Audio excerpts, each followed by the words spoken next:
niya ng last week or care. And then magkakaroon tayo ng COP testimony. Pagkakalog natin ito kay Pastor Nelson mamaya.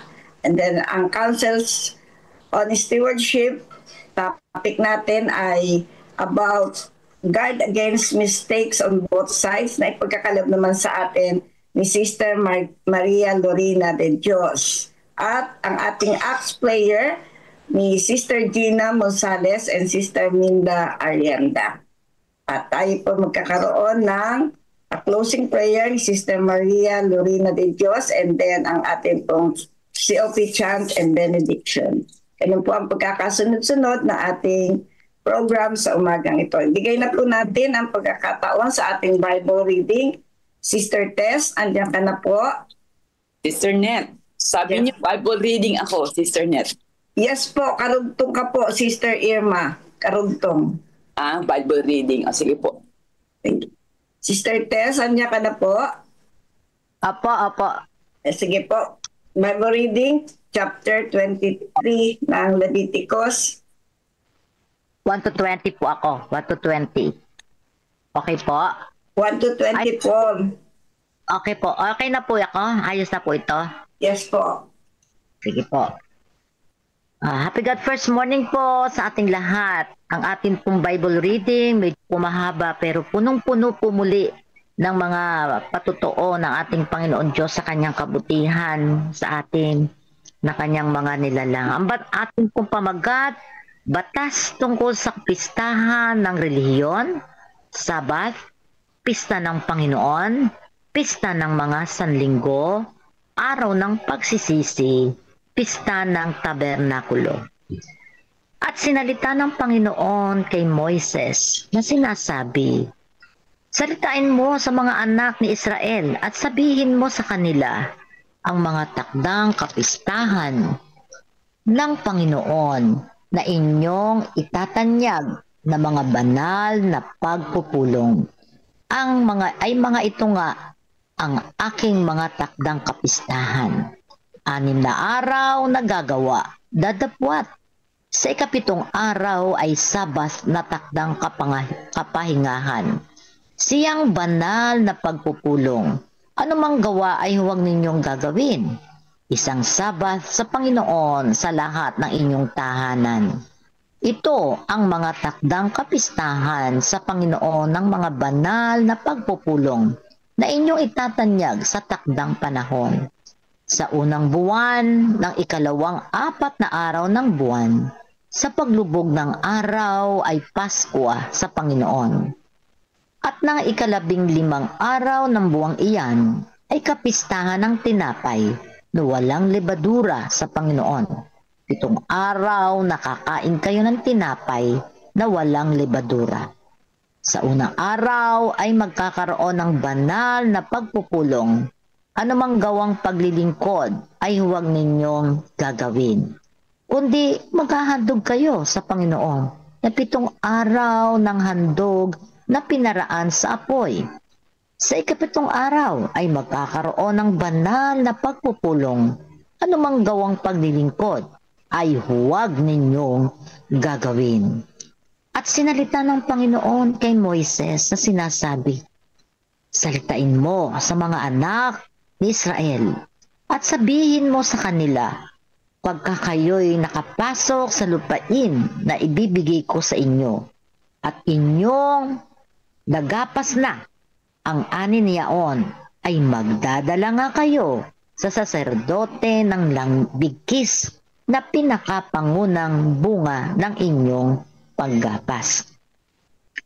At aalugin niya ang bigkis sa harap ng Panginoon upang tanggapin sa ganang inyo sa kinabukasan pagkatapos ng Sabat, alugin ng saserdote.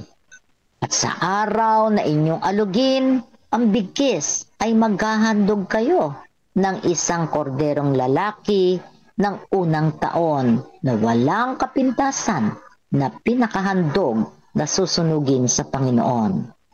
At ang handog na hatinan niyaon ay magiging 2/10 bahagi ng 1 epa ng mainam na harina na hinaluan ng langis. Handog nga sa Panginoon na pinaraan sa apoy na pinakamasarap na amoy, at ang pinakahandog na inumin niyaon ay alak na ikaapat na bahagi ng isang hin. At huwag kayong kakain ng tinapay ni trigong sinangag, ni uhay na bago, hanggang sa araw na ito, hanggang sa inyong madala ang alay sa inyong Diyos. Siyang palatuntunan magpakailanman sa buong panahon ng inyong lahi, sa lahat ng inyong mga tahanan. At kayo'y bibilang sa inyo mula sa kinabukasan ng Sabath, mula sa araw na inyong dalhin ang bigkis na handog na inalog, magiging 7 Sabath na ganap. Sa makatwid bagay hanggang sa kinabukasan ng ika-7 Sabath, bibilang kayo ng 50 araw at maghahandog kayo ng bagong handog na harina sa Panginoon. Sa inyong mga tahanan ay magdadala kayo ng 2 tinapay na aalugin na may 2 ika-10 bahagi ng 1 epa na mainam na harina na ilulutuin na may libadura na pinakapangunang bunga sa Panginoon. At ihaharap ninyo ang tinapay na kalakip ng 7 kordero ng unang taon na walang kapintasan, at ng 1 guyang toro at ng 2 tupang lalaki, mga handog sa Panginoon na susunugin, nakalakip ng kanilang handog na harina at ng kanilang mga handog na inumin, handog na pinaan sa apoy ng pinakamasarap na amoy sa Panginoon. At maghahandog kayo ng 1 lalaking kambing na pinakahandog dahil sa kasalanan, at ng 2 korderong lalaki ng unang taon na haing mga handog tungkol sa kapayapaan. 20. At aalugin ng saserdote pati ng tinapay ng mga unang bunga na pinakahandog na inalog sa harap ng Panginoon, nakalakip ng 2 kordero. Ang mga tinapay ay magiging itinalaga sa Panginoon na ukol sa saserdote.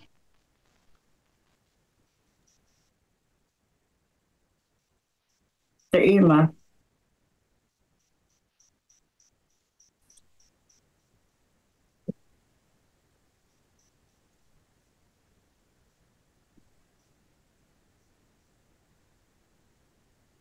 Sister Irma, kayo na po.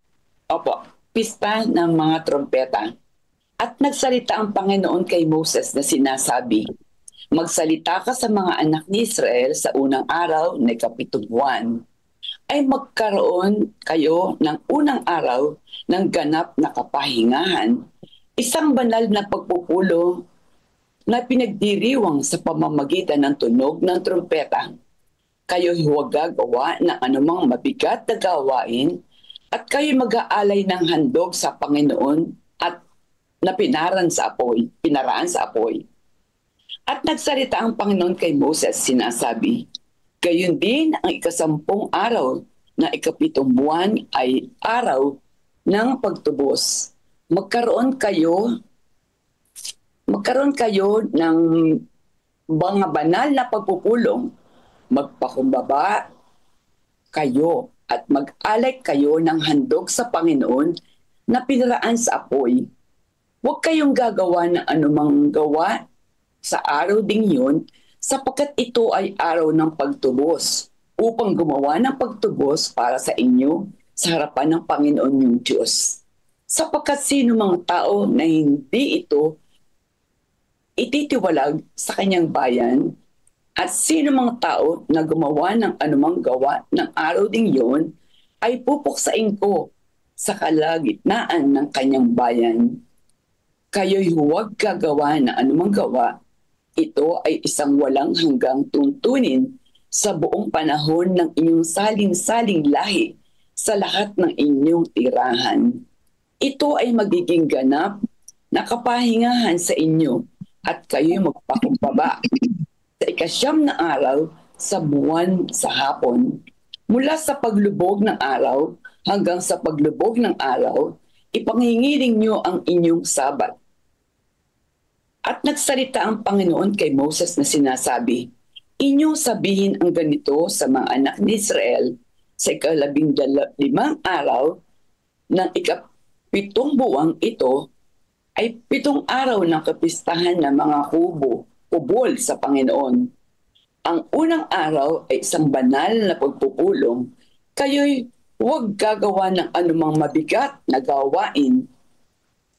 7 araw na maghahandog kayo sa Panginoon, ang handog na pinaraan sa apoy, sa 8 araw ay magkakaroon kayo ng banal na pagpupulong at kayo'y maghahandog sa Panginoon ng handog na pinaraan sa apoy. Ito ay isang taimtim na pagtitipon. Huwag kayong gagawa ng anumang mabibigat na gawain. Ito ay mga takdang kapistahan sa Panginoon nang inyong ipapahayag bilang mga banal na pagpupulong upang maghandog sa Panginoon ng handog na pinaraan sa apoy, ng handog na sinunog sa butil na handog, at ang mga inuming handog na bawat isa ay nararapat sa araw-araw, bukod sa mga sabat sa Panginoon at bukod sa inyong mga kaloob, bukod sa inyong mga panata, bukod sa lahat ng inyong mga kusang loob na handog ng inyong ibibigay sa Panginoon. Gayon din sa 15 araw ng 7 buwan, kapag inyong tinipon ang mga bunga ng lupain, ipagdiriwang ninyo ang mga pistahan ng Panginoon sa loob ng 7 araw, ang una at 8 araw ng Sabat. Sa unang araw ay magdala kayo ng bunga ng magandang punong kahoy, ang mga sanga ng mga palma, mga sanga ng mayayabaw na punong kahoy, at kayo'y magdiriwang sa harapan ng Panginoon, niyong Diyos, sa loob ng 7 araw. Inyong tutuparin ito bilang isang kapistahan sa Panginoon sa loob ng 7 araw sa bawat taon, man sa buong panahon ng inyong saling-saling lahi. 7 buwan ay ipagdiriwang ninyo ang kapistahang ito. Kayo'y maninirahan sa mga kubol sa loob ng 7 araw. Ang lahat ng katutubo ng Israel sa maninirahan din sa kubol upang malaman ng inyong mga saling-saling lahi na pinatira kayo sa mga kubol ng mga anak ni Israel upang siya'y aking ilabas sa lupain ng Ehipto. Ako ang Panginoong niyong Diyos, at gayoy ipapahayag ni Moses ang mga toldang kapistahan ng Panginoon sa bayan ng Israel. Amen. Amen po. Amen. Amen. Amen po. Amen. Amen. Kung may reflection dito ay ang sasabi natin tungkol sa banal na araw, ang Sabat, na ipinagkaloob sa atin ng ating Panginoon upang ipangiling natin ito, at sinasabi rito na huwag kayong gagawa ng anumang bagay na ang yung mga hayop, na yung mga kasambahay ay walang gagawin, at ang lahat ng gagawin natin ito ay ihahandog natin para sa ating Panginoon. At bukod dito, tayo dito sinasabi rin po sa verse 8, kayo ay maghahandog ng mga sa verse ano po pala sinasabi dito na at bukod sa mga sabat sa Panginoon, sa 38 po, ay inyong kaloob, bukod sa lahat ang iyong panata, bukod sa lahat ang inyong mga kusang loob na handog sa inyong ibibigay sa Panginoon. Ito po ay sinasabi na ating pagkakaloob bilang isang paghahandog sa ating Panginoon, ang ating ikasampung bahagi at ang COP. Yun lang po. Salamat. Salamat, Sister Irma. Sister Tess? Sa atin pong pinag-aralan ngayong umaga, atin po talagang mapapansin, ang atin pong Panginoon ay God of order. Lahat po detalyado, ano po, maging iyan man ay oras, maging iyan man ay bagay na dapat pong gawin. Ano po, ay sinasabi niya sa mga Israelita, sinasabi niya sa kanyang bayan na kinakailangang iyon ay sundin. Kaya po ang sabi, batas ano po, sa pagkabatas, abay, wala po dapat na kokontra dyan. At lalo na nga po, ang batas, ang nagbigay ng batas ay ating Panginoon Diyos. Kinakailangan po talaga na atin itong sundin sapagkat napakahalaga po na mayroon tayong sinusunod na mga alituntunin sa ating mga buhay.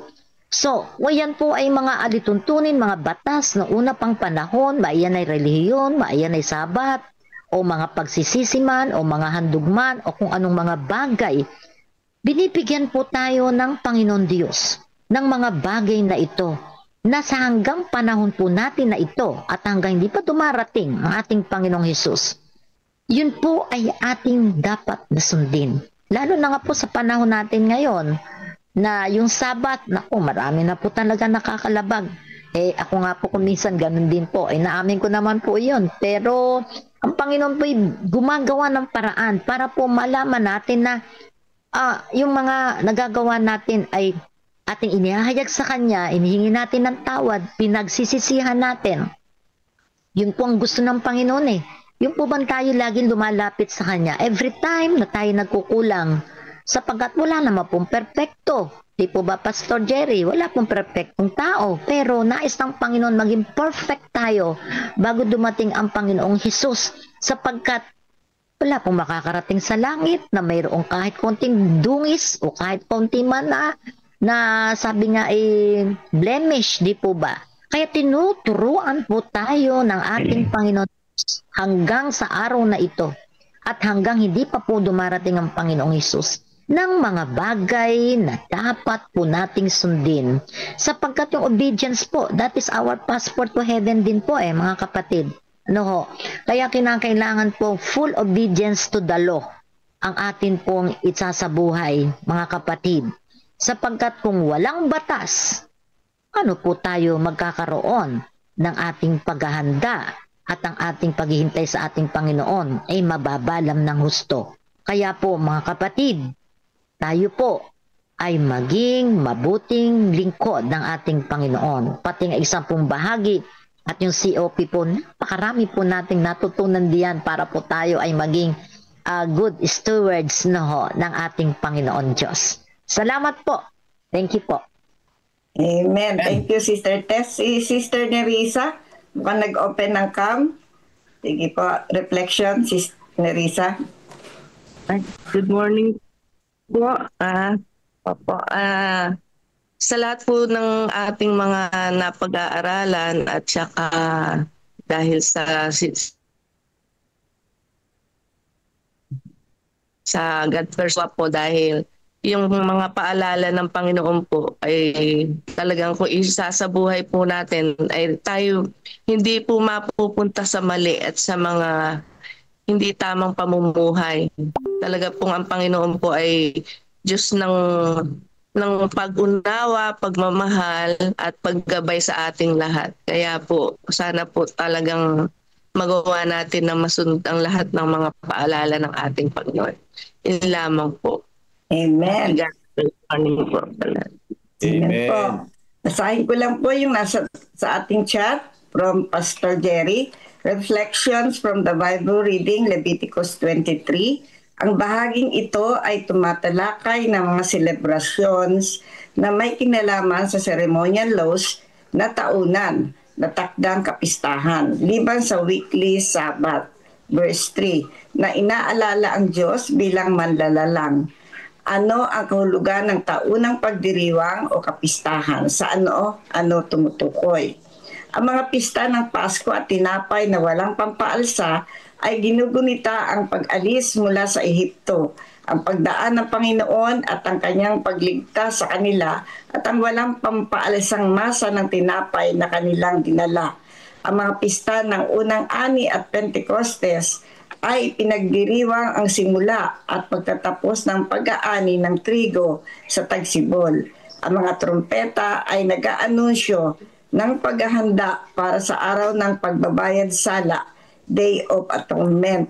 At ang pista ng mga tolda ay ginugunita ang kanilang paninirahan sa mga tolda sa ilang at ang pagtustos at pagtanggap ng Diyos sa kanila sa panahon ng paghatol.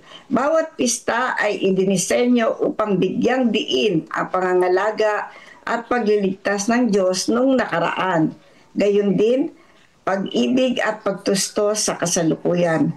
Hindi na natin ipinagdiriwang ang mga ito ngayon, subalit mahalaga na ating kunin ang espiritual na diwa nito, ang ating relasyon sa Diyos araw-araw.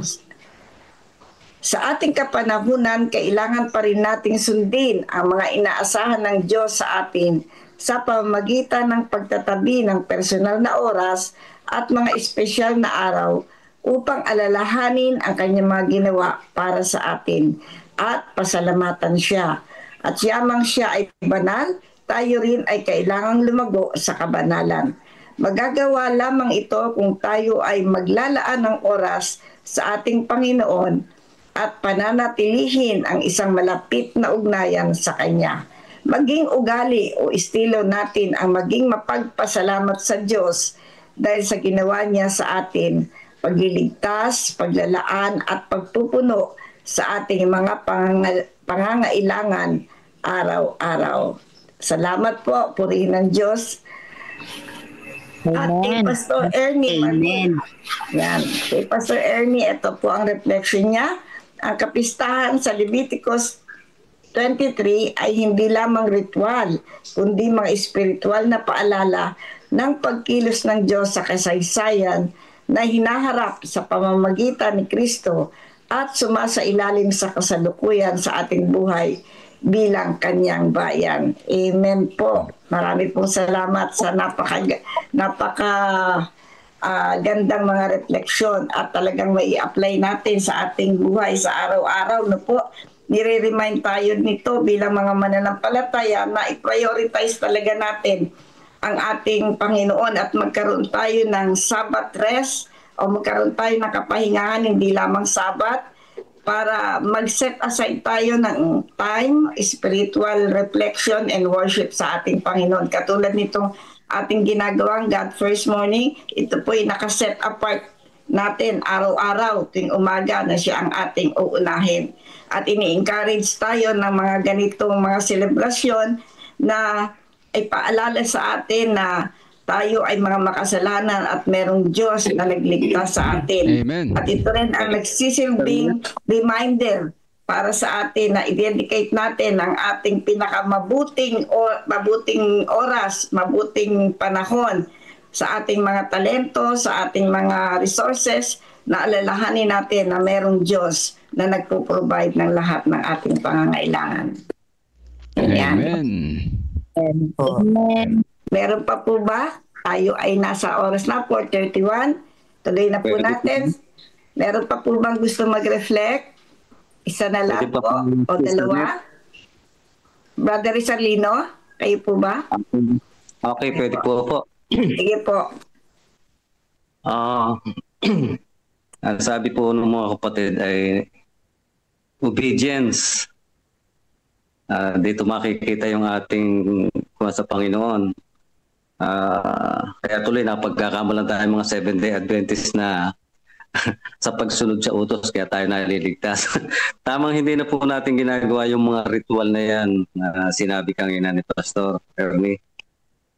Yan ay isang paalala lang sa atin.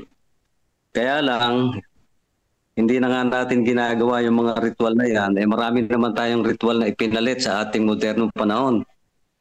Mother's Day, Father's Day, kung ano-anong mga birthday celebration na kung mapapansin po natin ay talagang magkaminsan ay nauuwi sa excess. Kaya nga nung aking kasama nun in-invento business sa ating panahon. So, ang gusto ko lang po doon ay yung sa unang Sabat. Sabi niya, talaga walang gagawa. At kung talagang stricto natin susundin ng may kabanalan, sabi niya, yung lahat ng ating kakainin sa araw ng Sabat ay sa Friday pa lang ay nakagayak ng lahat. Hindi po madaling gawin yun, napakahirap talaga. At magkamisan, marami tayong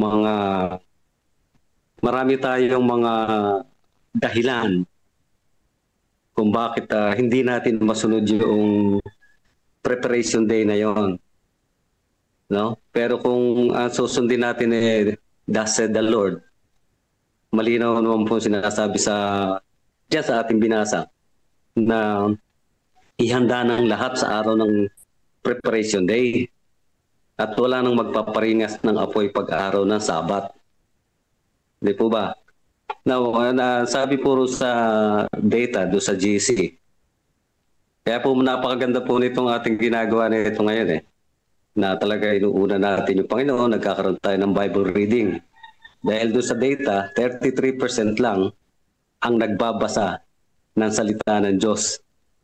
Napakaliit po ng porsyento. So dito po makikita natin sa indicator nito na bihira na sa mga kapatid yung nagbabasa ng Biblia talaga. Kaya maaari pong nanineglect o hindi niya napapansin ng ibang mga kapatid na talagang sa araw ng Sabat, talagang wala nang magluluto. Biyernes pa lang, nakagayak na lahat. So kung talagang tayo ay gusto ng Panginoon talaga na magkaroon ng kabanalan sa kanyang bayan. Kaya maganda po ay kung ano po yung sinabi ng Panginoon, ay siya po natin gawin. Sikapin po natin sa tulong niya. Yun lang po at happy God first morning. Amen. Salamat po, Brother Isalino. Tayo na po ay tungo na sa pagbabasa ng ating Lest We Forget, Sister Tess. Sa atin pong Lest We Forget, August 7, ang ating pong pamagat, mga bagong usapin, part 2. At ang ating pong key text, matatagpuan po natin sa Mateo 16, verse 16. Sumagot si Simon Pedro at sinabi, "Ikaw ang Kristo, ang anak ng Diyos na buhay." Kahapon po'y napansin natin na naramdaman ng mga naunang mga mangangaral na Adventista na kailangan nilang mag-focus sa mga puntong iyon, gaya ng Sabas ng ikapitong araw, na naghihiwalay sa kanila kaysa doon sa mga doktrina na taglay nila kasama ang ibang mga Kristiyano. Ang pamamagitan nila ng pagpasok o ang pamamaraan nila ng pagpasok sa isang komunidad at paghamon sa prominenteng ministro sa isang pampublikong debate ay tila epektibo.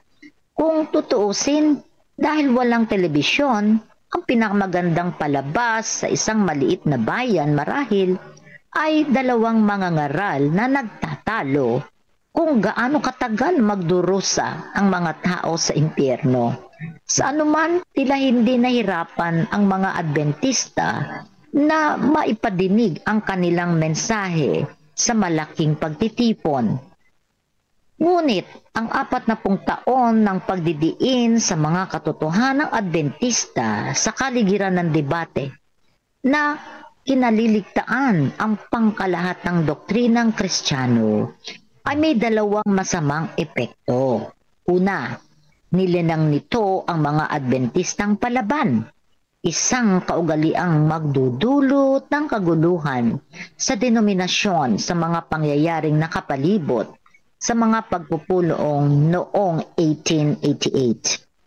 Higit pa rito, ang 4 na dekada ng labis na pagdidiin sa mga kakaibang turo at pagpapabaya sa mga doktrinang taglay natin kasama ang ibang Kristiyano ay humantong sa paghihiwalay ng Adventismo at pangunahing Kristyanismo. Pagdating ng kalagitnaan ng 1880s, lumaki na usapin hanggang sa maging problematiko. Maganda ang ginagawa ng iglesia sa kapangangaral kung ano ang Adventista sa Adventismo. Ngunit nakaligtaang bigyang diin ang mga malalaki o mas malalaking bagay kung bakit ang Adventista ay Kristiyanong samahan. Nangangailangan ang Adventismo ng pagwawasto ng landas, dalawang mas nakababatang kalalakihan mula sa kanlurang bahagi ng Estados Unidos. A.T. Jones at E.J. Wagoner ang magsisimula ng pagtatamang iyon. Noong unay, tila gumagawa sina Jones at Wagoner ng pagsasaayos ng doktrina sa pamamagitan ng pagbibigay ng mas malaking lugar kay Kristo at sa pananampalataya sa teolohiyang Adventista at mas maliit na papel sa kautusan. Ngunit ang mga pinuno ng denominasyong sina G.I. Butler at Uriah Smith ay nakita ang ganitong pagsasaayos bilang malaking lindol sa teolohiya. Nakita nila ang mga bagong turo bilang pagwasak sa makasaysayang Adventismo na nagdidiin sa kautusan at mga gawa. Dahil dito, nilabanan nila ito ng kanilang buong lakas na hindi maliit na bagay dahil sa meron silang direktang impluensya sa mga mangangaral ng denominasyon na noon ay may halos 25,000 kaanib sa buong mundo. Kaya po, ang sabi po dito bilang ating tugon, ang sabi po ay, Panginoon, tulungan mo kaming matutunan ang mga aral ng aming kasaysayan tungkol sa kawalan ng balanse sa teolohiya sa aming paglakad na kasama ka. Yan po ang kabuuan ng ating po the morning devotional ngayong araw na ito. At bilang pagtugon po natin sa ating pag-aaral ngayong umaga, yun pong ating teksto na ikaw ang Kristo, ang anak ng Diyos na buhay. Bibigyan din po natin mga kapatid sa ating pong pangangaral no po, ay yung itanyag, ipahayag po ang pag-ibig ng ating Panginoon Diyos. Si Kristo po ang ating itataas. O, kanina po sabi ni Brother Rizalino, yung sa obedience, I do not mean naman po na yung obedience na yon ang pinakalundo o foundation po ng ating pong iglesia. I mean po doon na talaga pong yung full obedience of the law, kailangan natin, kasi yun po ang magpapasanctified po sa atin. But ang atin pong bibigyan din talaga yung pag-ibig ng Diyos sa sanlibutan. Yun po yung ating ipangangaral, para po hindi tayo magkaroon ng pagtatalo, katulad nga po ng ating mga pinag-aralan pong nakaraang araw, yung pong mga usapin, ayan, kinakailangan po ay atin po ito na bigyan ng pansin. Huwag na po tayo magtalo-talo sa mga iba't ibang mga bagay. Ang importante po talaga, katulad ng pinag-aaralan natin dito po sa GFM natin, saka sa ME, yung pong matransform po ba unang-unang atin pong buhay spiritual para po lahat ng bagay, it follows po. Tayo pong lahat ay kinakailangan na magkaroon talaga ng panahon sa pag-aaral ng banal na kasulatan upang hindi po tayo maligaw. Kasi hindi naman po enough ito pong ating pinag-aaralan kasi sa GFM sa ME, although napakalaki pong tulong sa atin para po matransform tayo bilang mga Adventista sa ating kasalukuyang panahon. Yung pong Biblia po talaga pa, unang-una po, kung wala po tayong panahon mag-aral ng Biblia, ay ito pong mga pinag-aaralan natin sa morning and evening, para pong kumisa nasa isang tabi na rin. Kasi para bang iba, pasintabi po, parang gusto lang makinig, dadaan sa kaliwa, lalabas sa kanan. Kung ganun po ang mangyayari sa atin, ano po ang kahalagahan pa ng pagsisikap natin na tayo po ay nag-aaral, nakikinig. Kailangan po meron po talaga tayong application. Napakahalaga po na ang banal na kasulatan, ang lahat ng magiging pundasyon, si Kristo, si Panginoong Hesus ang pundasyon po ng ating pong pananampalataya. para po sa pagbabahagi natin sa iba, hindi po nakikita yung pagiging legalistic natin. Kundi ang nakikita po, yung bunga ng ating pananampalataya na meron po tayong Kristo sa ating buhay, sa ating pamumuhay. Nakikita po, walking Bible po tayo.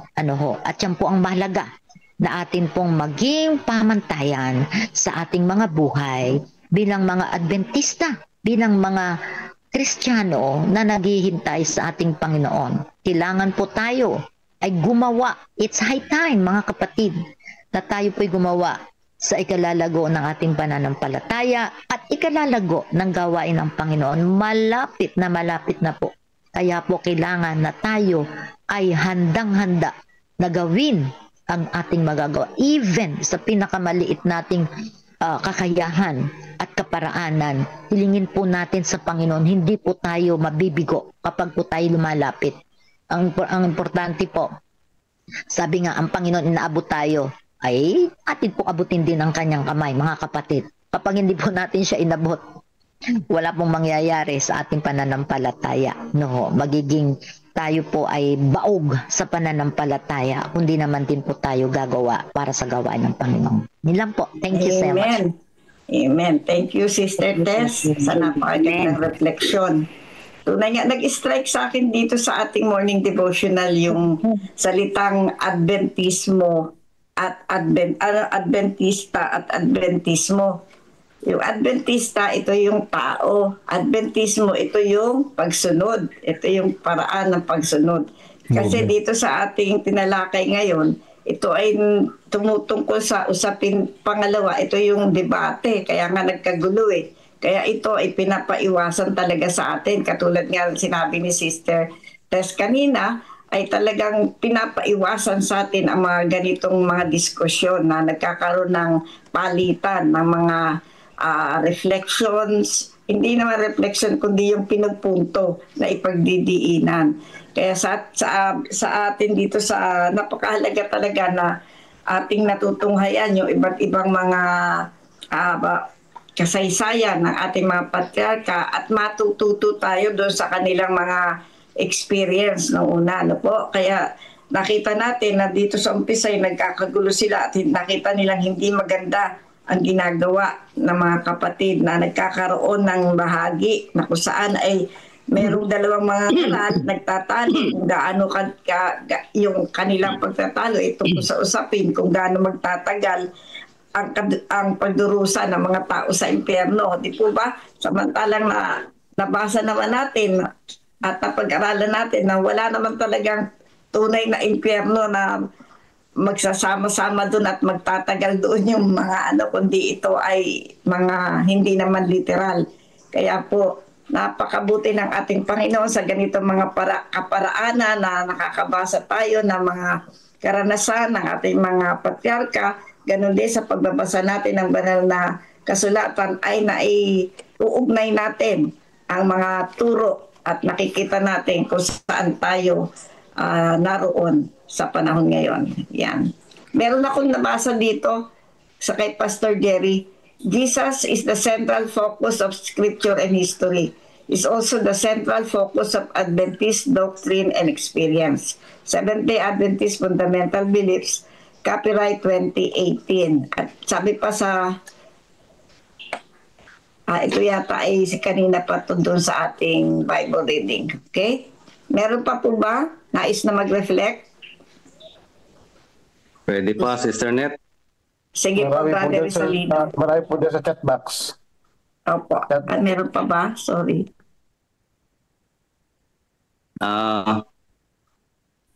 Okay. Yung pong kasigasnigan ng ating mga pioneer na i-share yung mga katotohanan o yung mga bagong katotohanan na kanilang nalaman, alam naman po natin yun mga kapatid na hindi tayo dapat makipagdebate. Pero yung sa bawat pakikipag-usap po natin doon sa mga tao, ay i-divert po natin yung mga yung usapan na mapunta doon sa ebanghelyo. At huwag po tayo mag-i-engage doon sa pakikipagtalo. Hanggat maaari yun, tama po, sabihin natin, dalhin natin yung pag-ibig ng Diyos. Pero hindi naman po kumot dinadala natin sa kanila yung mga bagay na ang sabi po sa atin ay ituro sa mga tao yung mga bagay na itinuro niya sa atin na dapat ganapin ng bawat isa. Talaga pong pag itinuro natin yun doon sa mga tao, hindi po sila matutuwa sa atin. Dahil alam po naman natin na ang ginagawa ng sanlibutan ngayon ay talagang hindi nakasang-ayon sa kalooban ng Diyos. At hindi po talaga maiiwasan yun. Ang kuwan lang din po ay pag napansin natin, kaya nga po sabi ng Panginoon, "Come and learn of me, for I am meek and lowly in heart." So pagka napapansin po natin na ang usapan ay medyo umiinit na, umatras na po tayo, pero habang kayo umaatras, mag-iwan po kayo ng tama. Na hindi ka nga sumasalungat, pero iniiwanan mo sila ng aral ng Panginoon na mag-iisip sila. Yun lang po. Amen. Okay, basahin natin yung reflection dito from Pastor Raylord Reyes. Ito po ang pagpapalang hatid na balikan ng kasaysayan ng ating iglesia para hindi maulit ang mga kamalian at kakulangan ng nakaraan. Pivotal po ang initiative nila, A.T. Jones at Wagoner sa ating iglesia noong 1888, Righteousness by Faith. Ito ay endorso din ng ating propetisa E.G. White. Let us not fall back again to the same trap of legalism and focus on the great center of our teachings, Jesus Christ Himself. Kay Sister Nida Kerubin, tama po kasi kami dati, nung mga bata pa kami, ganoon ang ginawa sa aking magulang. Friday, 3 p.m., handa na ang lahat para sa Sabat.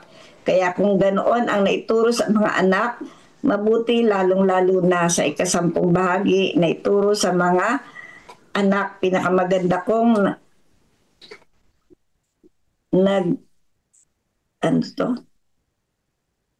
naituro sa mga bumili na sila habang 3 p.m. pa para malaman ng ating mga kaibigan na hindi ka pananampalataya. Yan po ang mabuti at alam na nila kung ano ang patakaran ng SDA. Ito yung pagsunod sa araw ng Sabat, bahagi ng pagsunod na kailangan maihanda na sa araw pa lang ng Biyernes o hapon pa lang, hindi pa lumulubog ang lahat ng pangailangan para sa araw ng Sabado. Ayan. Tayo po ay meron pa po bang magre-reflect? 4:51, meron pa po tayong 5 minutes bago po tayo bigay kay Sister Tess sa panalangin. Meron pa po, nais mag-reflect. Yata ako naririnig. Tahimik na ang bayan ng Diyos. Wala na siguro, Sister Tess. Prayer Maliwanag po. po, Ate Net. Maliwanag na. Po, yun nga po, nakita ko dito, Pastor. Bigyan ko lang reflection din pala. Nakita ko, parang puro tayo seniors ang nanguna. Ayaw mag-engage sa debate. Yan ang... Sige po, Sister Tess, tayo po ay manalangin na. Sige po, tayo mga malalangin ng mga seniors. Napakabuti po ninyo, dakilang Diyos, at tunay pong sagana na dumadaloy sa aming mga buhay. Ang inyo pong mga pagpapala, hindi lamang po sa mga material na bagay, lalo't higit sa aming espiritual na paglago. Kayo po, Panginoon, ang nagtuturo sa amin ang lahat ang dapat po namin gawin upang matransform ang amin pong mga pag-uugali, Panginoon, mula sa lumang pagkatao tungo sa bagong nilalang. Sapagkat kayo po, Panginoon Diyos, ang may kapangyarihang gawin ang lahat ng mga bagay sa pamagitan po ng banal na Espiritu. Kaya po, ang kapurihan, Ama, at ang kaluwalhatian ay sa inyo lamang po ngayon at walang hanggan. Ang inyo pong mga ibinibigay sa amin na mga aral, mga turo, ay tunay na nakapagpapalakas at nakapagpapatibay ng aming mga pananampalataya. Mula po sa aming mga pioneers na mayroon mang mga pagkakamali na sila ay naranasan, mga hadlang, para po ibahagi ang inyong ebanghelyo. Subalit ang mga karanasang ito, Ama, na ibabahagi sa amin upang kami po ay magkaroon ng pagkatuto kung paano po maiwawasto ang lahat ng mga bagay.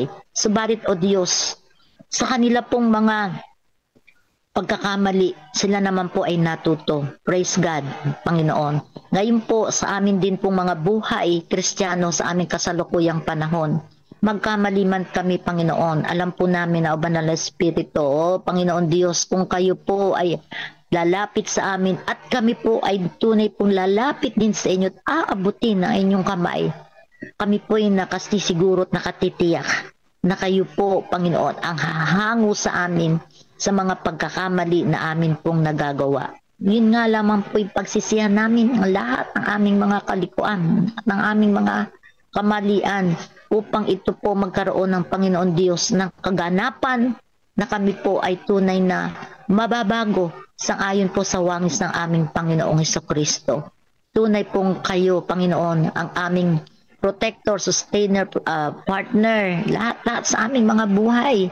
Sapagkat kung wala po kayo, wala nga po kami talagang magagawa. Even sa maliliit na mga bagay, kailangan po namin na inyong tulong, ang inyong saklolo, ang inyong suporta sa amin para po kami ay tunay na mabago ng mga Kristiyano na naghihintay sa pagdating ng aming Panginoong Hesus. Tulungan niyo po kami, Ama, maging teachable po kami sa lahat ng pagabagay upang matamo po namin ang tagumpay sa mundong ito na aming minimithi ang langit na bayan na inyo pong ipinangako sa bawat isa sa amin. Tulungan niyo po kami, Ama, fully dependent po kami sa inyo. Buong buhay namin, aming iniaalay sa inyo pong banal na paanan upang kami po ay maging mabuting ninyong mga tagapaglingkod. Pagpalain niyo po ang lahat ng mga tao na nasa likod ng aming mga programa. Mga tao na gumagawa sa inyong gawain.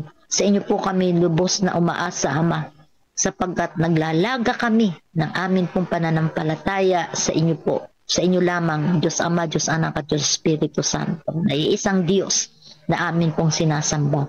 Kagalakan at kasiyahan po ang amin laging nadarama sa panahon na kami po'y lumalapit sa inyo. Kami man ay may mga pagsubok na pinagdadaanan. Kayo po ang aming saklolo. Maraming salamat po at may Diyos kami na nakilala. Kayo po iyon, ang Diyos na makapangyarihan sa lahat. Ang Diyos ng pag-ibig, malawak ang pag-unawa sa amin ng mga makasalanan. Ang lahat pong ito, O Diyos, aming samot dalangin, kalakip ang paghingi ng aming mga pagpapatawad niyo sa aming mga kasalanan. Alang-alang lahat sa kahangahangang pangalan ng aming Panginoong Hesus. Amen. Amen. Amen. Amen. Amen. Amen.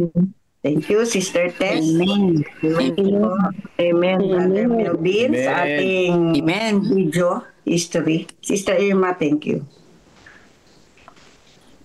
Video po tayo, History of Adventism. After Jesus returned to heaven, his disciples remained with the awesome task of taking the gospel to the whole world. Filled with the Holy Spirit, these men and women proclaimed the message they had received with boldness and power, reaching out to all corners of the then known world. But it was not without great opposition, first from the Jews, then from the Roman state. Many Christians were faithful to the point of death, suffering torture and humiliation from cheering onlookers at the Circus Maximus and Colosseum in Rome and throughout the empire. However, the blood of the martyrs only paved the way for the further spread of the gospel. After years of persecution by the Roman emperors, one of them, Constantine, professed conversion to Christianity in 312 AD. Now Christianity became popular, but it resulted in many pagan practices and symbols entering the church, particularly in Rome. The Bishop of Rome assumed more and more power and authority and began to oppose and oppress all who recognized Jesus alone as the head of the church and who accepted the Bible alone as the supreme authority. To escape this increasing persecution, God's true people withdrew to the wilderness areas of Europe. In northern Italy, the Waldenses took refuge in the mountains. While many were slain, the light continued to shine in the darkness. God was still in control, and he began to raise up men like Wycliffe, Huss, Tyndale, Luther, Calvin and Zwingli to stand for his truth. They stood for the Bible alone, faith alone, and Christ alone.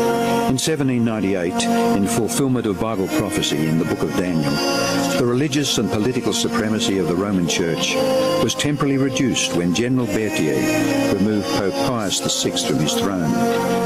Consequently, in the decades that followed, there arose a great awakening of interest in the prophecies of Daniel, and many were convinced Jesus was soon to return. In the United States, the Baptist preacher William Miller was joined by hundreds of other preachers in their expectation of the return of Jesus in 1844. However, when Christ did not return in 1844, further Bible study led a small group to discover that Christ's ministry in the heavenly sanctuary was an explanation for their great disappointment. They discovered that the Bible taught that the seventh day was the Sabbath that Jesus had set aside for his people. Slowly they came to understand that their mission was to preach the three angels' messages of Revelation 14. Their goal as Seventh-day Adventists was to preach with power the everlasting gospel and to prepare the world for Christ's return. More than 160 years have now passed. Years that have brought 2 world wars, numerous military campaigns, financial depressions, the rise of atheism and secularism, as well as a booming world population with natural disasters increasing in frequency and intensity. Today, the Church's mission and message is more relevant and urgent than ever in its history.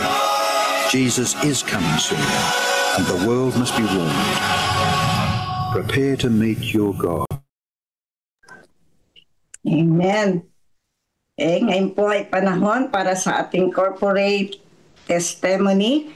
Bigay na natin ang panahon kay Pastor Nelson. Pastor Nelson. Good morning po. Nandito po si Pastor David. Isa po sa kanya simbahan sa STP2.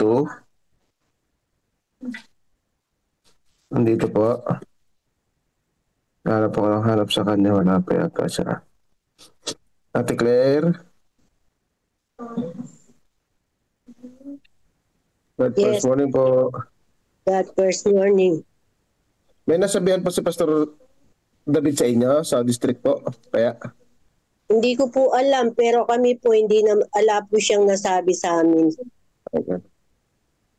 Hindi ko po church kung may nasabihan siya. Ate Net, wala po yung si Pastor David siya kasi nag-confirm kahapon eh. Pero wala po siya dito. Opo, sige pasensya na po ulit. Okay po, salamat po. Wala pa po tayong corporate testimony sa umagang ito. Sana po yung ating mga churches pa na gustong maging nagnanais na makasama sa missional church, submit lang po kayo. Open po ang atin pong stewardship director. Yan. Ngayon po ay tungo na tayo sa pagbabasa ng atin pong council on stewardship. Pero bago yon, God first video ba muna, Brother Melvin? Opo. Sige po. Sige po.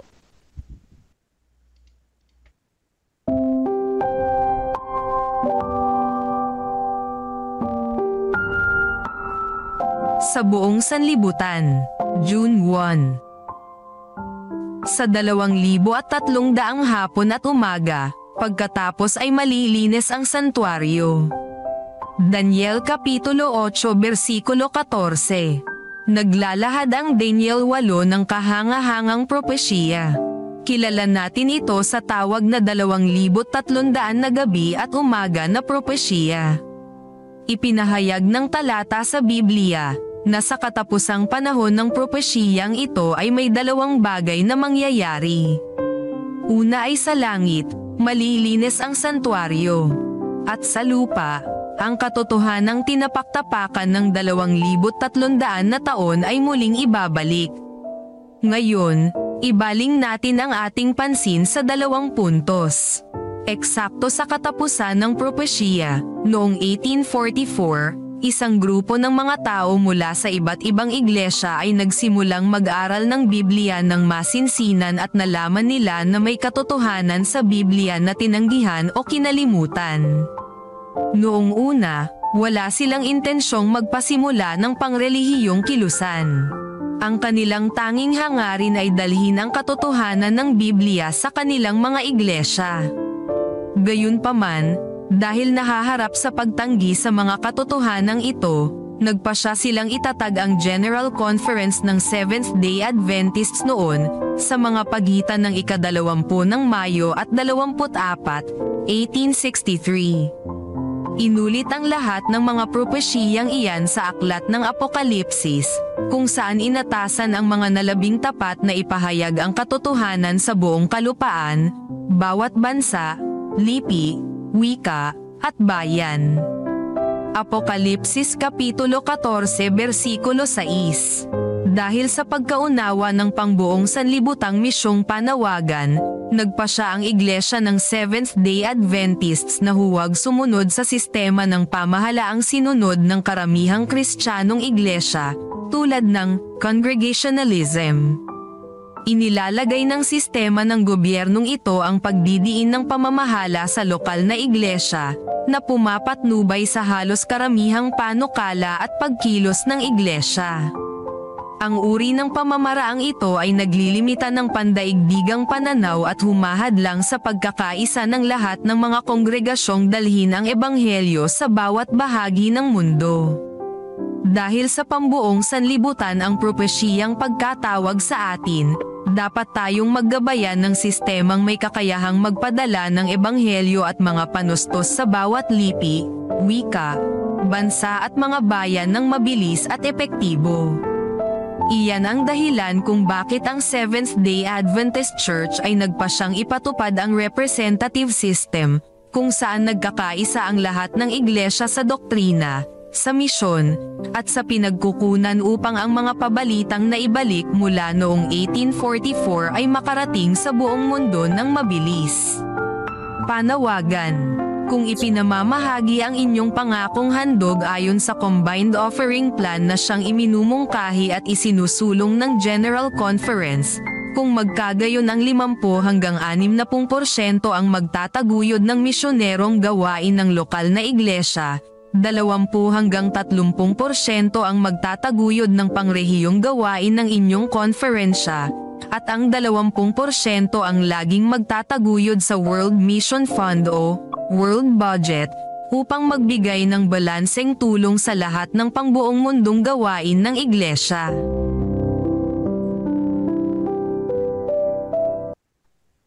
Amen.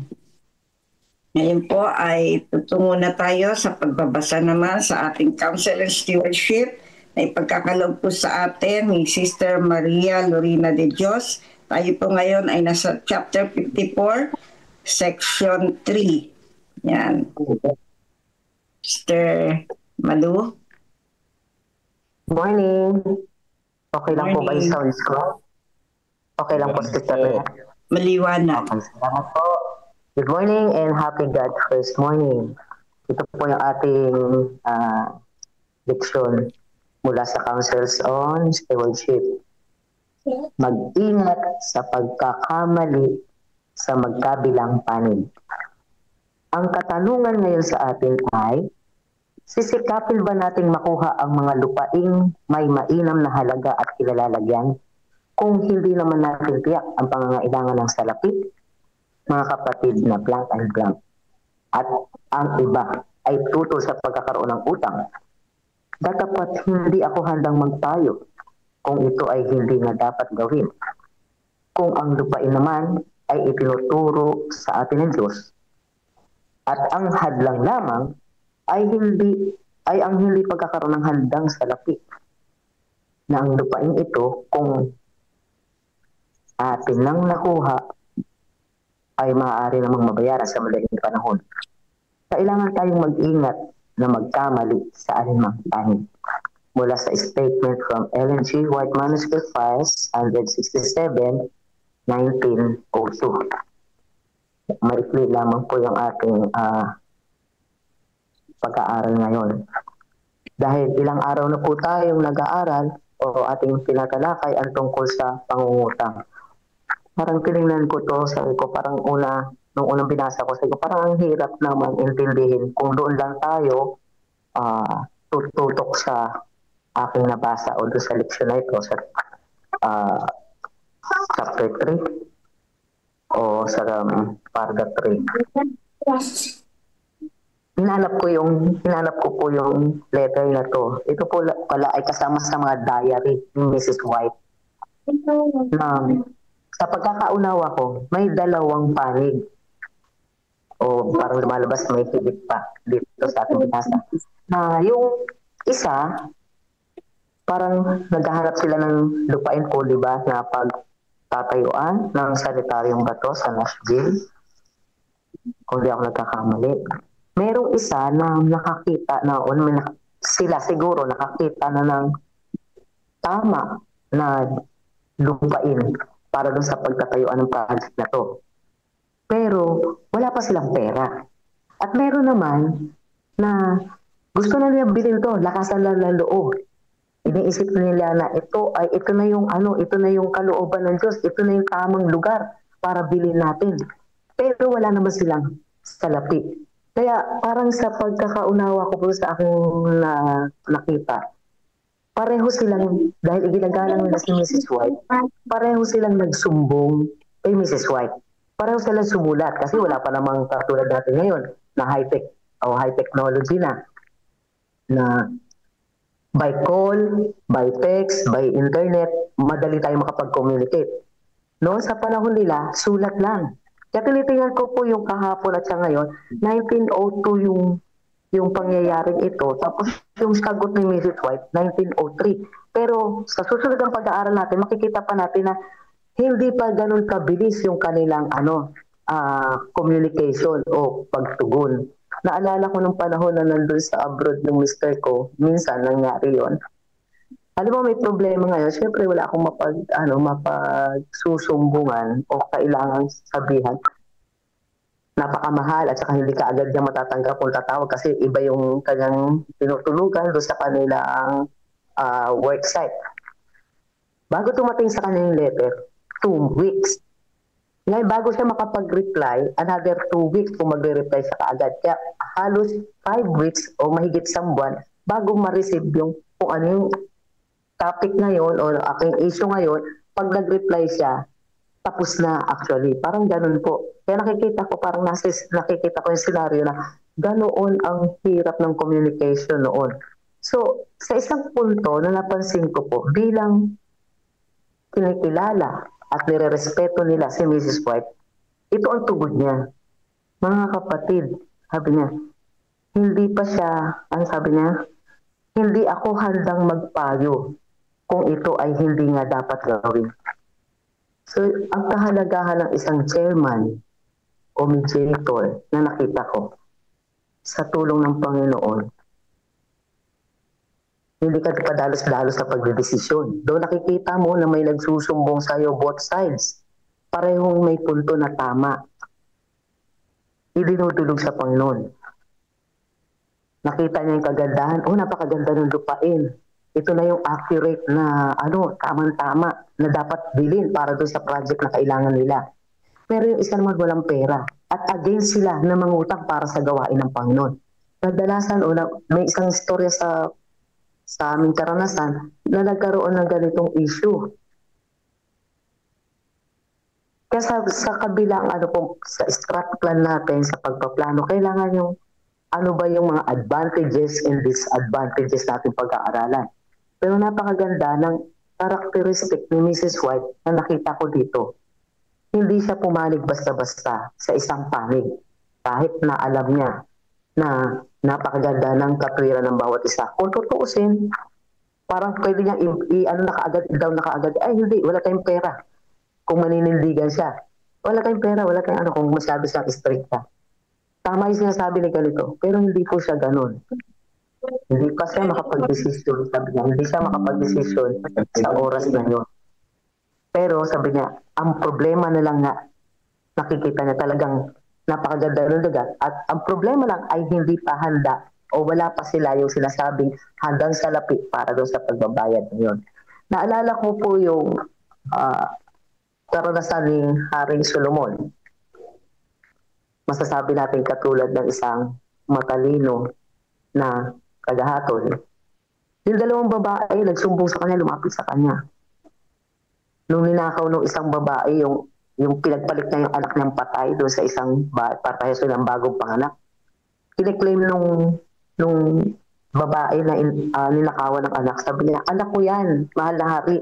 Sabi ng isa, hindi, anak ko to. Parang mahirap di ba? Hindi katulad ngayon. Ako nagtatrabaho sa hospital na malaki dito sa Pabella, malaking paanakan. Pagka pinanganak yung bata, bago ialisin sa tabi ng nanay, ipinapatong kagad sa dibdib. Yung tinatawag nilang ulang yakap. At yung tayo, mga thumb ang ginagamit natin sa mga kailangan natin mga dokumento. Yung mga hindi marunong magsulat o pumirma, thumb ang ginagamit. Sa bata, ang pinaka-thumb nila ay pinaka-print ng yung paa, footprint. Lalagyan po sa stampad. Ilalagay doon sa kalahati, sa likod ng papel na ng basic data na nakuha sa kanila. Doon ilalagay. So walang ganun para mahatulan. Pero gano'ng katalino si Haring Solomon na ibinigay sa kanya ng Panginoon ng pagkaunawa. Ano sabi niya? O sige, para kayo, hatiin sa gitna ang bata. Doon nakilala na, sabi nung namatay ng anak, sige, hatiin mo para kung parehas tayo may mawalan. Sabi naman ng isang babae, wag niyo pong hatiin, kanya na lang yung anak ko mabuhay lamang. Kaya makikita niyo po kung gaano yung katalino, yung pag-mediate ni Haring Solomon. At ang isa pa, sa karanasan ni Kristo, naalala niyo po ba yung first preaching niya, o first preach niya? Dahil yung mga iskriba at pariseo, mga nakatingin sa kanya, ano po yung unang salita ng Panginoon? Yung beatitude. Mapapalad ganito. Diba?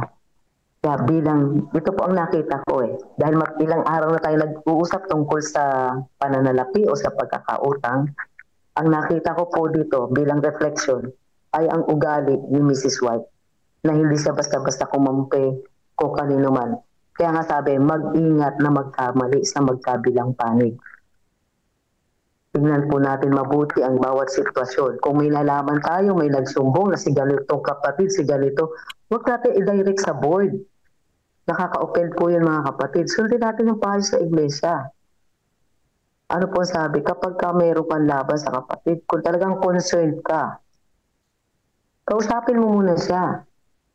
Ang nangyayari po nakikita kong disadvantage na dinadala agad sa board. Yung iba wala namang alam doon sa sitwasyon ng tao. Kasi hindi pa nako-confirm na gano'n ang sitwasyon ng tao. Dinala sa board. So yung mga board members na hindi ko naman po ginajudge, yung iba ay hindi naman talaga mapag-iingat ng pananalita. Nagiging chismis sa kanila yung issue. So imbis na mapatino yung kapatid, nagiging defensive, at imbis na magiging kagamutan, kagalingan sa kanya yung pag-uusap, ang nangyayari po na nakaka-offend sa kanila. So meron po ako mga kapatid na gustong ibahagi. Ang sabi dito sa Efeso 4:1, namamanhik nga ako sa inyo, akong bilanggo sa Panginoon. Ito po ay sabi ni Pablo, na kayo'y magsilakad ng nararapat sa pagkatawag na sa inyo'y itinawag. Kaya mga kapatid, mag-ingat sa pagkakamali sa magkabilang panig. Huwag po tayong maka-offend. Gamitin po natin ang mga ipinapayo sa atin at lagi tayong hihiling o hihingi ng payo ng Panginoon, ng pamamatnubay niya. Huwag tayong, sabi nga, dalawa ang ating tenga. Tayong makinig kaysa magsalita. Huwag natin pairalin yung emosyon na mas mabilis tayong magsalita kaysa makinig. Unawain natin ang bawat sitwasyon, aralin, at kung tayo before and after or during na nahihirapan tayo sa bawat sitwasyon, Panginoon lamang po ang gagabay sa atin. Panghawakan natin kung paano tayo tinawag, bakit ka nilagay sa posisyon na yan. Sabi nga, panangnan mo kung paano ka tinawag. Pagpalain tayo ng Panginoon. Amen. Amen. Salamat, Sister Malu. Okay, meron pa po bang mga refleksyon? Panahon na po upang magbigay kayo ng refleksyon sa binasa.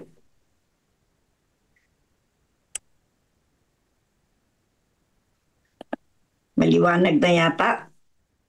Pastor Jerry, meron po ba kayo?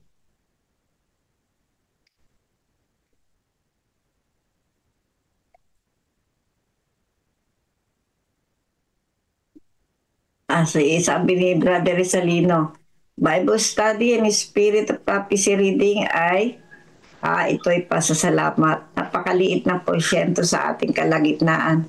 Ito ang isang problema sa ating mga Adventist. Kaya napakaganda ng program na ito ng CLPM admin.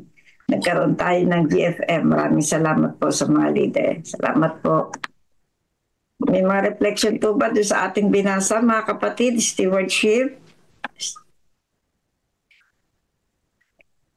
Kung wala na, yung mga prayer request, brother, andito ba si Brother Edmond? Parang wala akong nakitang mga prayer requests.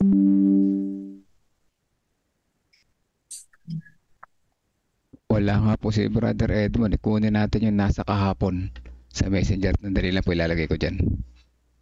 Thank you, Brother Melvin. Sige. Okay, bago natin makita yon, ang susunod po ay kakaroon tayo ng silent prayer. Bago po yung ating Acts prayer na pangungunahan po ni Sister Minda Arienda. Sister Minda, nagpaalam si Gina. Pwede mo daw kunin na lang pareho.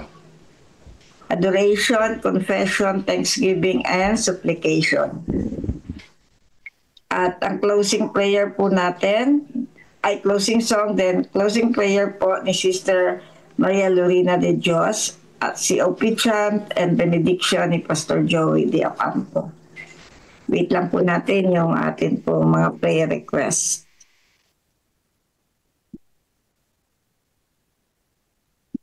Meron po sa Jerry, chat box na prayer.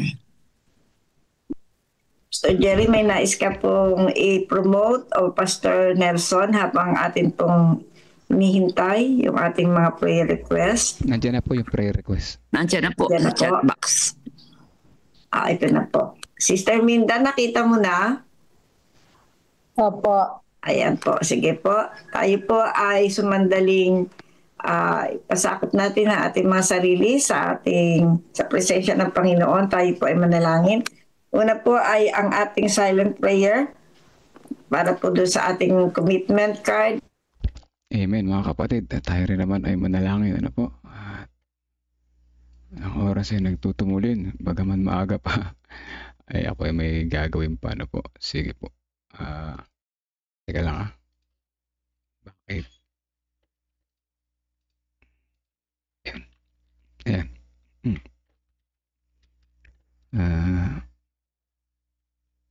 Dito sa taas ay, teka muna. Ayan, summarize natin mabilis yung lesson, Yung lesson ito ay tungkol sa matalinong pamamahala. Yan. Kailangan maging matalino ang ating pamamahala, Kung tayo ay nasa taas, Tayo ay bilang isang leader, maging matalino tayo sa pamamahala. Lalo na sa mga desisyon tungkol sa pagbili ng lupa o ari-arian. Yan, nakapokus yun dito sa pagbibili ng mga lupa o ari-arian, para sa gawain ng Diyos, May dalawang magkaibang pananaw na pinakita rito. Yung una ay yung isang panig na nagsasabing, huwag na tayong mangutang o dagdagan pa ang ating mga obligasyon. Sabi naman ng isa, sinabi, hindi dapat agad tanggihan ng isang oportunidad, lalo na kung ito ay malinaw na gabay ng Diyos. Alam natin, kaya naman itong bayaran ng tamang panahon. So, nagtatalo yung dalawang opinion, Yung isang opinion, ayaw magkautang. Isa naman, huwag natin i-delay. Mga utang tayo, kaya naman natin bayaran. So, pareho yan na itama, pareho yan ay tama. Kaya kailangan ay pag-usapang mabuti ng body na ito ay mapagdesisyon ng mabuti, no?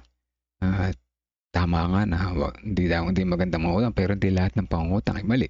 Sabi kahapon sa lesson kahapon. Kaya kung ating isipin, kung hindi naman natin ipapangutang, madidelay naman yung gawain. So saan tayo papanig? Ngayon, kung talagang kaya naman bayaran, mga kapatid, maggawa tayo ng plano, plan B. Paano kung sakaling hindi mabayaran? Dapat mayroong mga mag-aabono muna. Yan, mag-aabono muna. Kasi tsaka na lang, kunyari madelay yung inaasahang payment, meron dapat ang abono para hindi magpatong-patong yung interest. Ganun yun eh.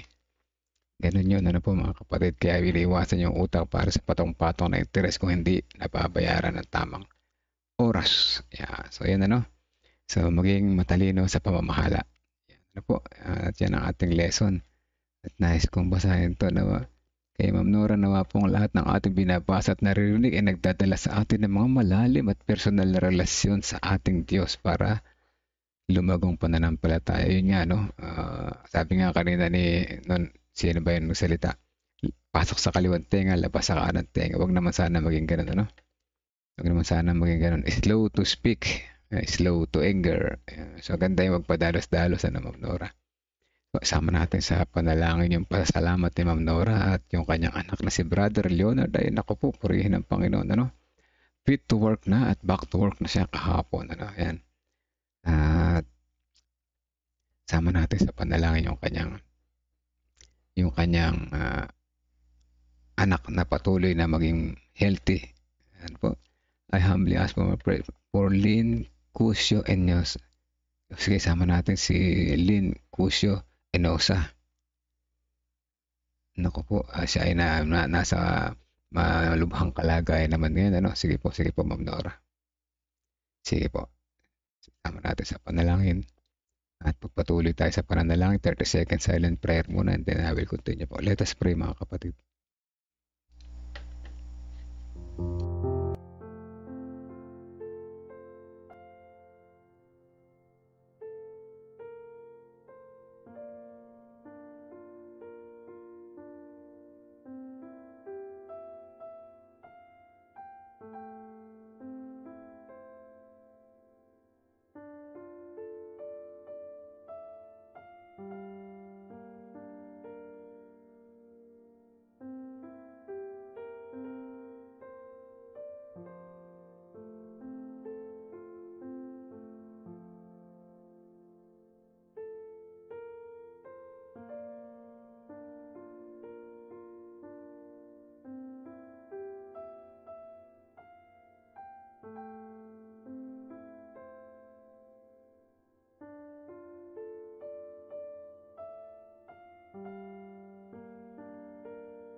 Tayo po ay manalangin.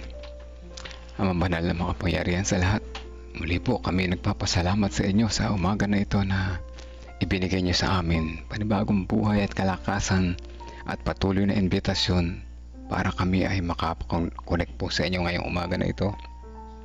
Salamat at naunawaan namin na kayo ang Diyos na mapagmahal. Kayo ang may-ari na lahat ng aming buhay ng kung anong meron kami. At salamat sa pagpatuloy na pagpapaunawa bilang isang tapat na katiwala. Salamat din sa isang gabay ng isang pagiging wise na namamahala o matalinong pamamahala sa aming iglesia, sa aming gawain, sa aming pamumuhay, upang sa ganun ay ang aming maging pamamahala bilang leader ay maging maayos at tama ayon sa inyong kalooban. Sa umaga na ito, marami kami mga personal prayer request, kaya hindi ng mga kagalingan sa mga kapatiran na may mga karamdaman. Inyo pong ito dinggin ayon sa inyong kalooban at hindi lang sa amin. Dalangin din namin ang kapatiran na narito ngayon. Meron kaming mga personal prayer request, laman ng aming puso at isipan na kung saan kayo po nakakabasa nito. Dalangin namin ang sambahayan ni Sister Sweetie Burgos Lopez, anuman ang kanyang kahilingan. Pasalamat ay inyo pong ipagkaloob sa kanila ng tapat at tamang oras na inyong plano para sa kanila. Gayon din si Ate Sally Sanchez, maaaring meron din siya mga personal prayer request. At si Ate Lorna, si Ate Revy, ang buong San Leonardo Church, ang kanyang mga mahal sa buhay. Gayon din ang kapatiran ng San Leonardo. Gayon din naman si Sister Teresita, si Ate Mitch at si Sister Belinda Salvania. Kasama din namin na nalangin Sister Tang de la Cruz, si Ma'am Nora Cabietes, patuloy na aming sinasama sa panalangin. Unang-una ang pasasalamat para kay Brother Leonard na siya ay lubusan na nakabalik sa kanyang trabaho. At salamat sa pagpapakita at pagpaparamdam ng inyong pagmamahal sa kanya. Dalangin namin ang patuloy na kalakasan niya sa araw-araw, patuloy na liwanag ang kanyang makita na kayo ang nagpagaling sa kanya, at may balik niya ang kanyang papuri at pasalamat sa inyo sa bawat sandali. Dalangin din namin, o dakilang Diyos, ang isa pa naming kapatid na si Lynn Enosa. Siya ay nasa malubhang kalagayan sa mga sandali na ito. Inyo pong dinggin ang aming mga panalangin na isa inyong kalooban. Nawa, pagkagaya ni Brother Leonard, iparamdam niyo po sa kanya ang inyong pagmamahal sa pa mang kapamaraanan. Isang kaunawaan na nagmumula sa inyo sa mga ganitong sitwasyon. At alam namin na kayo ay nariyan, hindi kami pababayaan. At alam namin na kayo ang marunong, matalino, mapagmahal. Ipagkaloob naman po nyo sa amin ang pinaka-the best para sa amin. Dalangin din namin ang sambayan ni Sister Janet Katmaytan, ang sambayan ni Ate Christy, Sister Teresita Ladia, gayon din ang sambayan ni Sister Marites Curameng, Sister Wilma Fernandez, Sister Jo Barrientos Montico, ang sambayan din ng buong Peñaranda Church kasama na si Sister Marlene Garcia, si Kuya Melchor, Kuya Narsing, Kuya Moching Calas, gayon din Sister Elizabeth Erese. Dalangin din namin ang iba pang mga kapatiran na narito ngayon.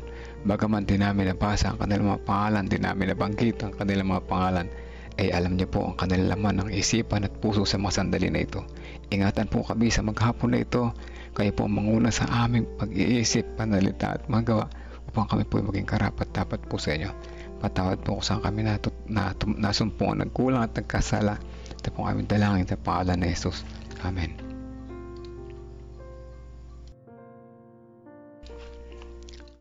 Amen mga kapatid. Salamat po sa mga prayer warriors. Salamat at patuloy tayong kumukonek sa kanya sa bawat umaga. At salamat sa magandang panahon. Walang hangin, walang ulan. Naway wag naman minsan naisip ko mas maganda pang medyo umuulan na lang. Wag lang babaha. Pakainit pagka walang ulan mga kapatid. Talaga namang para kang nasa loob ng oven. Init sa labas, lalo na pagka yung bubong mo walang kesame, kaya hindi kami makapunta sa taas. Dito lang kami sa baba para may ceiling kami na semento. Sa taas namin mainit. Kaya sa church ng Gapan, grabe, matindi, kailangan ng aircon. Wow, aircon. And salamat sa mga nag-response, Sister Sweetie, Ate Revy, at sa iba pang mga nandiyan sa background. Salamat po sa inyo. Maaga tayo natapos ngayon. Pwede pa mag-exercise 5:30 ng umaga. Patuloy tayong in-invite ni Jesus bukas na muling bumalik. Umalik tayo at matuto pa kumunik sa Kanya. May ginagawa man kayo o wala sa umaga, buksan niyo yung inyong computer o TV o ano man yan. Lakasan niyo yung volume, marinig na kasama niyo sa bahay. Okay po yan mga kapatid. At maunawaan natin yan. At nawa, yung ating mga maririnig, i-apply sa ating buhay. Lalo na yung pagiging tapat na katiwala. Importante ito mga kapatid. Kaya ingat po ang lahat. Minsan bigla na lang bubusang ulan, magdala kayong payong at mag-vitamin C. Magandang umaga at God bless po sa atin lahat.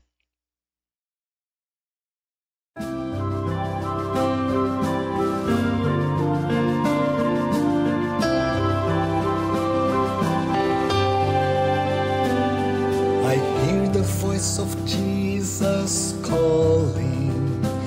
My answer is I will go. I see the need of people crying. My answer is I will go.